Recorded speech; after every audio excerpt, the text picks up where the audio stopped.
Exactement comme le bouddhisme n'a pas de prêtre héréditaire alors que l'hindouisme en avait.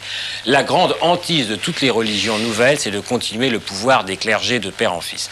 Alors par contre se pose effectivement la grande question, est-ce que Joseph était le père selon la chair de Jésus? Il n'y a pas de réponse simple là-dessus. Est-ce que c'est le père adoptif ou pas? Marie, qu'est-ce qu'il en est? La seule certitude, c'est que même si Marie et Joseph n'ont jamais fait l'amour, Joseph aujourd'hui serait condamné à une peine de prison pour soustraction de mineurs à l'autorité parentale. L'article 227.8 du Code pénal, il aurait jusqu'à 5 ans de prison. C'est interdit, car Marie avait probablement à l'époque entre 12 ans et demi et 13 ans, car à l'époque, une jeune fille était fiancée avant l'âge de ses premières règles, pour être sûr que l'enfant qu'elle est soit de l'homme connu. C'est une autre civilisation, oui.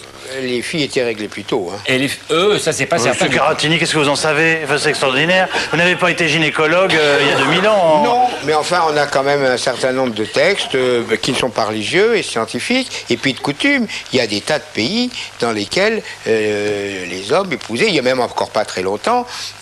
Moi, ma grand-mère, elle avait 14 ans et demi quand elle s'est mariée. Bon, je vous propose